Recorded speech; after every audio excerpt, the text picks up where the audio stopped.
আসসালামু আলাইকুম এভরিওয়ান। আমার আজকের রেসিপি ইলিশ পোলাও। আমার মতো যারা ইলিশ পোলাও শুধুমাত্র ইলিশের ফ্লেভার পছন্দ করেন, আমার এই রেসিপি আপনাদের জন্যই।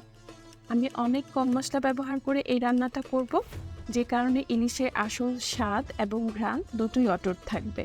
চলুন তাহলে দেখে নিই আজকের ইলিশ পোলাও রেসিপি। শুরুতেই আমি দেখাবো কী কী লাগছে আজকের রান্নায়। আমি আজ 6 টুকরো ইলিশ দিয়ে পোলাও রান্না করব, আর সেই অনুযায়ী সব উপকরণ দেখাবো। মশলায় লাগছে 2 টেবিল চামচ পেঁয়াজ বাটা, 1 টেবিল চামচ রসুন বাটা, 1 টেবিল চামচ আদা বাটা, 1 টেবিল চামচ ধনিয়া গুঁড়া, 1 টেবিল চামচ জিরা গুঁড়া। আমি ধনিয়া ও জিরা গুঁড়া একসাথে নিয়ে নিয়েছি। আর লাগছে 1/4 কাপ টক দই, 6 থেকে 7টি কাঁচামরিচ এবং 1/3 কাপ পেঁয়াজ বেরেস্তা। এবার আমি মাছের পিসগুলোকে অল্প কিছু মশলা দিয়ে ম্যারিনেট করে নেব। ম্যারিনেটের জন্য প্রথমে দিচ্ছি পরিমাণ মতো লবণ, এরপর দিচ্ছি আধা চা চামচ মরিচ গুঁড়া, 1 চা চামচের মতো লেবুর রস। এবার মশলাগুলোকে মাছের গায়ে ভালোভাবে মেখে নেব।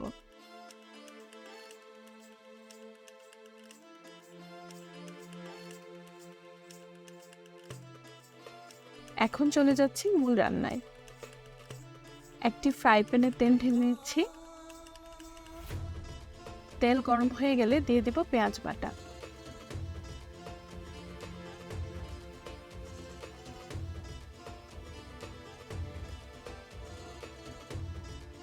এরপর দিচ্ছি রসুন বাটা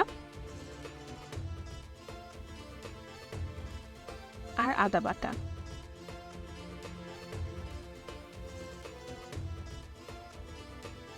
মশলা থেকে কাঁচা স্মেল চলে গেলে দিয়ে দিচ্ছি টক দই। টক দই চুলোয় দেওয়ার আগে অবশ্যই ভালোভাবে ফেটিয়ে নেবেন।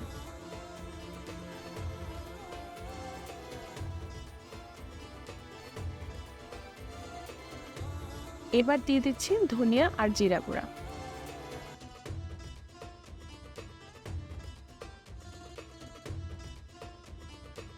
সবগুলো মশলা ভালোভাবে কষিয়ে নিব।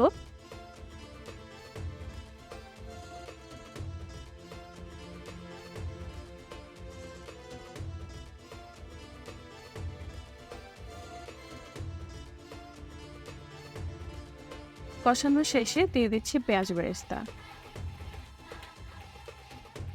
সবগুলো উপকরণ আবারও একসাথে মিশিয়ে নিচ্ছি।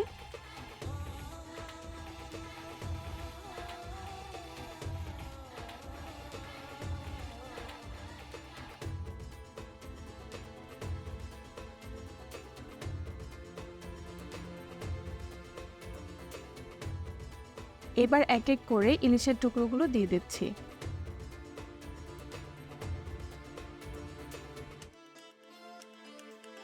দুই মিনিট পর মাছগুলোকে খুব সাবধানে উল্টে দিতে হবে।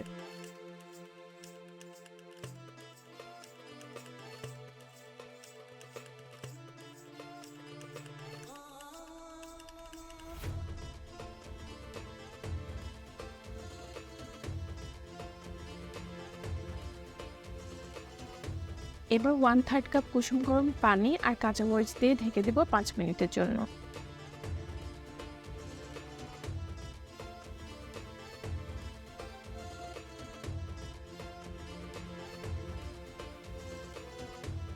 পাঁচ মিনিট পর আমি একটি শুকনো পাত্রে মাছের পিসগুলো আলাদা করে তুলে রাখবো। ইলিশ আমাদের রান্না হয়ে গেছে, এবার পোলাও রান্না করার পালা। আমি একটি গরম প্যানে 3 টেবিল চামচ ঘি ঢেলে নিচ্ছি। সাথে দিচ্ছি সামান্য সয়াবিন তেল। ঘি গরম হয়ে গেলে দিয়ে দিচ্ছি গরম মশলা। আমি এখানে 5টি এলাচ, 3টি তেজপাতা আর 1.5 ইঞ্চি সাইজের 2টি দারচিনি দিয়েছি। এগুলোকে হালকা ভেজে নেওয়ার পর দিয়ে দিচ্ছি আধা কাপ পেঁয়াজ কুচি। পেঁয়াজের কালার চেঞ্জ হয়ে গেলে দিয়ে দিচ্ছি ধুয়ে রাখা 3 কাপ চাল। আমি এখানে চিনি গুঁড়া চাল নিয়েছি, আপনি চাইলে বাসমতি অথবা আপনাদের পছন্দসই যে কোনো চাল নিতে পারেন।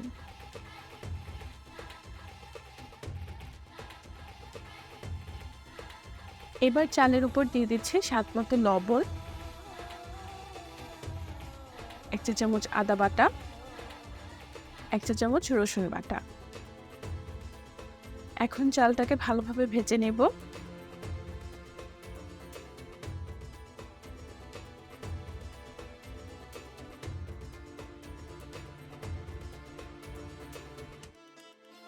ভাজা যখন প্রায় শেষের দিকে তখন দিয়ে দিচ্ছি 1/4 কাপ গুঁড়া দুধ। আবারও চালটাকে 30 সেকেন্ডের মতো ভেজে নিলাম। এবার দিয়ে দিচ্ছি রান্না করা ইলিশের ঝোল।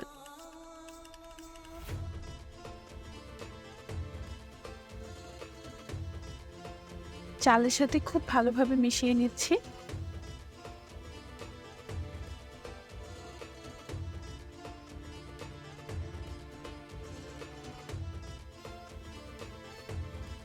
মেশানো শেষে ঢেলে দিচ্ছি 4.5 কাপ ফুটন্ত গরম পানি।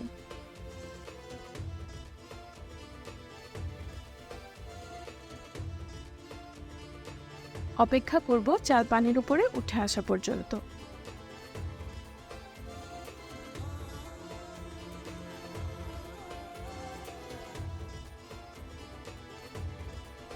চাল উপরে উঠে এসেছে। এবার পোলাওটাকে দমে রান্না করব 5 মিনিট।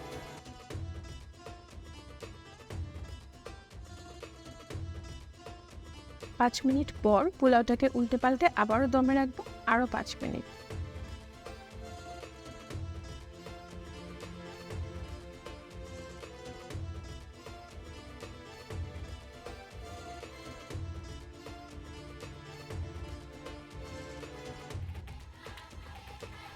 দেখতেই পাচ্ছেন পোলাও সম্পূর্ণ রেডি।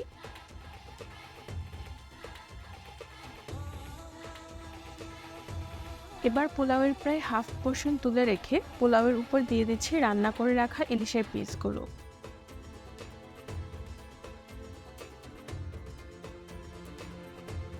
সবগুলো পিস দেয়া হয়ে গেলে তুলে রাখা পোলাও দিয়ে মাছের উপর লেয়ার করে দিচ্ছি।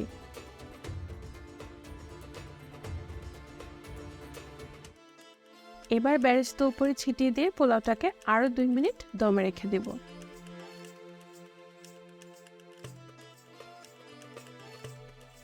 ইলিশ সাথে তৈরি হয়ে গেল আমার আজকের ইলিশ পোলাও। এবার পরিবেশনের পালা। আশা করছি আমার এই রেসিপিটি আপনাদের ভালো লেগেছে। এরকম মজার মজার আরও রেসিপি পেতে আমার চ্যানেলটি সাবস্ক্রাইব করুন এবং পাশে থাকা বেল আইকনটি প্রেস করুন। Thanks for watching.